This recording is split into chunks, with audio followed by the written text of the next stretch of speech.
Hello student, आज हम class 11 के जीव विज्ञान के जैविक अणु चैप्टर का अगला टॉपिक है एंजाइम की क्रियाविधि। कल हमने पढ़ा एंजाइम क्या होता है,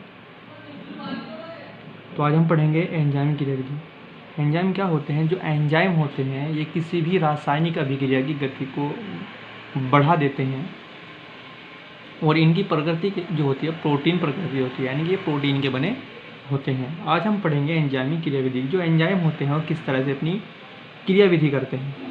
ठीक है, सभी एंजाइम की कार्य प्रणाली अभिक्रिया में भाग लेने वाले क्रियाधरों की प्रकृति पर निर्भर करती है, यानी कि जो क्रियाधर होते हैं सबस्ट्रेट होते हैं उनकी प्रकृति पर निर्भर करती है एंजाइम की कार्य प्रणाली। सभी प्रकार के एंजाइम अभिक्रिया में भाग लेने वाले क्रियाधरों से मिलकर एक अस्थायी यौगिक का निर्माण करते हैं, जिसे एंजाइम क्रियाधर कॉम्प्लेक्स कहते हैं। जब एंजाइम क्रियाधर से मिलते हैं तो एक अस्थायी यौगिक का निर्माण करते हैं, जिसे क्या कहते हैं? एंजाइम क्रियाधर कॉम्प्लेक्स कहते हैं या एंजाइम सबस्ट्रेट कॉम्प्लेक्स कहते हैं। कुछ समय बाद जो ये कॉम्प्लेक्स होते हैं, कुछ समय बाद ये कॉम्प्लेक्स टूटकर एंजाइम उत्पाद बनाता है जो एंजाइम को पृथक कर देता है। यानी कि जो एंजाइम होते हैं ये क्रिया के अंत में जैवतों बने रहते हैं। प्रत्येक एंजाइम की सतह पर एक विशिष्ट प्रकार का स्थल पाया जाता है जहाँ पर क्रिया कारक जुड़ते हैं। यानी कि जो एंजाइम होता है इसकी जो सतह होती है उस पर विशिष्ट प्रकार का एक स्थल होता है, यानी कि साइट होती है जहाँ पर जो क्रिया कारक होता है सबस्ट्रेट जुड़ते हैं या जुड़ जाता है। इन स्थलों को सक्रिय स्थल एक्टिव साइट कहते हैं, जहाँ पर क्या होता है? क्रिया कारक जुड़ता है। एंजाइम क्रियाधर कॉम्प्लेक्स बनने की क्रिया को निम्न दो सिद्धांतों के द्वारा समझा जा सकता है। यानी कि जब एंजाइम क्रियाधर कॉम्प्लेक्स जो बनता है इसकी क्रिया को निम्न दो सिद्धांतों के द्वारा समझा जा सकता है। नंबर एक तो है ताला-चाबी सिद्धांत और दूसरा है कोशलैंड का प्रेरित आसंजन सिद्धांत। नंबर एक देखते हैं ताला-चाबी सिद्धांत, लॉक एंड की थ्योरी। तो सबसे पहले हम पढ़ेंगे इसे किसने दिया, किस वैज्ञानिक ने ताला-चाबी सिद्धांत प्रस्तुत किया, उसके बारे में पढ़ेंगे हम। और ताला-चाबी सिद्धांत होता क्या है इसके बारे में भी हम डिस्कस करेंगे। तो देखते हैं, यह सिद्धांत एमिल फिशर नामक वैज्ञानिक ने 1898 में दिया। जो ताला-चाबी सिद्धांत जो दिया था एमिल फिशर वैज्ञानिक ने 1898 में दिया। और इस सिद्धांत के अनुसार जिस प्रकार एक विशेष ताले को एक विशेष चाबी से ही खोला जाता है, ठीक उसी प्रकार एक विशेष क्रियाधर अणु एंजाइम के सक्रिय स्थल से बनकर और परस्पर जुड़कर एंजाइम सबस्ट्रेट कॉम्प्लेक्स या ESC बना लेता है।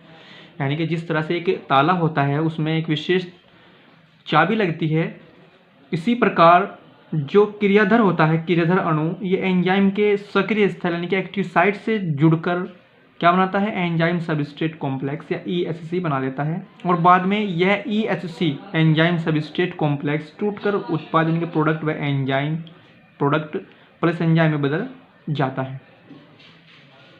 सक्रिय स्थल ताले की भांति हो यहाँ पर क्रियाधर चाबी की भांति और एंजाइम के जो सक्रिय स्थल होते हैं वो ताले की भांति व्यवहार करते हैं।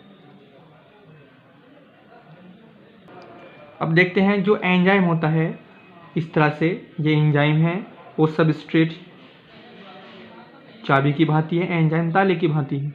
जब ये जो एंजाइम का एक्टिव साइट होता है इससे क्या होता है? क्रियाधर आकर या सबस्ट्रेट आकर जुड़ जाता है और क्या बनाता है? एंजाइम सबस्ट्रेट कॉम्प्लेक्स बना लेता है। और एक कुछ समय बाद जो ये एंजाइम सबस्ट्रेट कॉम्प्लेक्स होता है टूट जाता है, प्रोडक्ट और एंजाइम में बदल जाता है। ये रूपरेखा है ताला-चाबी सिद्धांत की।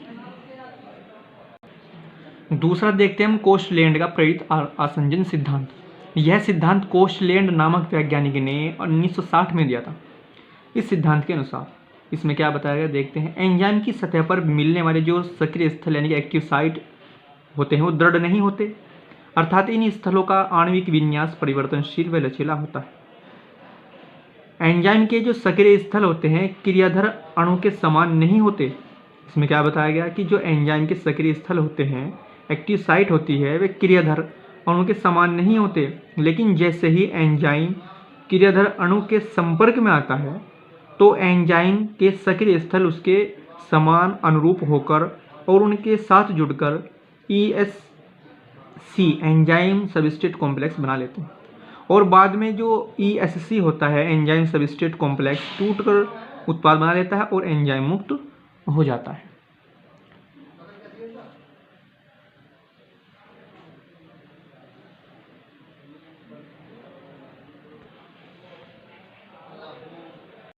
तो स्टूडेंट कोस्टलैंड प्रेरित आसंजन सिद्धांत में क्या बताया गया है? इसमें बताया गया है कि जो एंजाइम के सक्रिय स्थल होते हैं वो क्रियाधार अणु के समान नहीं होते, जबकि इसमें बताया गया है, इससे पहले जो हमने थ्योरी पढ़ी ताराचाबी सिद्धांत में क्या बताया गया कि जो एंजाइम के एक्टिव साइट होते हैं वो ताले के समान होते हैं और क्रियाधार चाबी के समान होता है। लेकिन इसमें क्या बताया गया कि एंजाइम के सक्रिय स्थल क्रियाधार अणु के समान नहीं होते, लेकिन जैसे ही जो एंजाइम होता है क्रियाधार अणु के संपर्क में आता है तो एंजाइम के सक्रिय स्थल उसके अनुरूप हो जाते हैं, यानी कि क्रियाधार अणु के अनुरूप या समान हो जाते हैं, उनके साथ जुड़कर ESC बना लेते हैं, और बाद में जो ESC होता है ये टूटकर उत्पाद बना लेता है और एंजाइम अलग हो जाता है।